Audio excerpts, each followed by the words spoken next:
నేను అమ్మాయిని కనుక్కొని చెప్పాను. రైట్లు బాగున్నాడు. నేను ఖచ్చితంగా అనుకుంటున్నాను. మనకి ఎవరైనా సరే మేడం, మీరు మమతా మేడం గురించి చెప్తాను. ఎవరికైనా సరే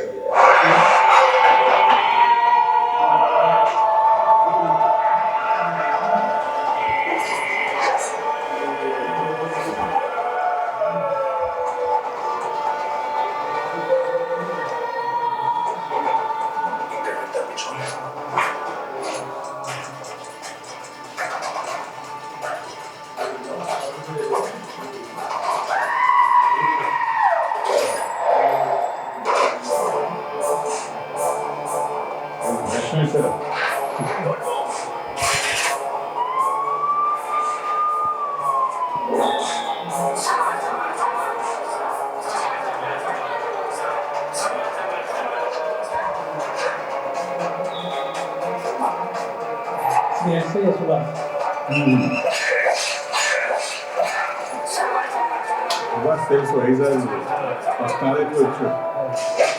ఆయన వెళ్ళి మీరు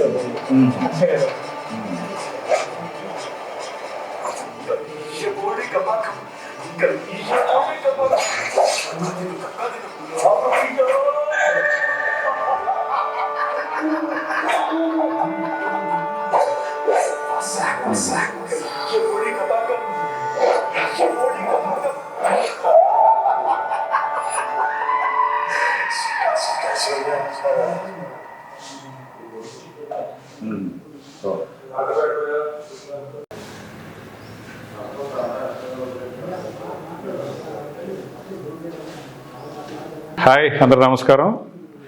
చిత్రలేఖ వినడానికి చాలా మెలోడియస్గా చాలా బాగుంది. సో చిత్రలేఖ అంటే ఏదో మంచి లవ్ స్టోరీ, రొమాంటిక్ స్టోరీ అనుకున్నాను. మన హరీష్ దీన్ని ఒక మంచి హారర్ సస్పెన్స్ థ్రిల్లర్గా చేశాడు. సో ఇదివరకు తెలంగాణ దేవుడు అని ఒక ఫిలిం చేశాడు, ఒక కేసీఆర్ గారి బయోపిక్ లాగా. సో ఈసారి ఒక మెయిన్ స్ట్రీమ్ ఫిలిం, అంటే ఆడియన్స్ ఏవైతే నచ్చుతుందో, ఎలాంటి క్రైమ్ ఎలిమెంట్స్, ఎలాంటి హారర్ ఎమోషన్ నచ్చుతుందో అలాంటి సినిమా చేశాడు. డెఫినెట్గా ఈ సినిమా ప్రేక్షకులు ఆదరించి హరీష్ని ఎంకరేజ్ చేయాలని, ఎందుకంటే తన స్వీయ నిర్మాణంలో చేశాడు, తను వాళ్ళ ఫ్రెండ్ కలిసి దీన్ని నిర్మించారు. సో అందరూ కూడా ఈ సినిమాని చూసి ఎంకరేజ్ చేయండి. Thank you.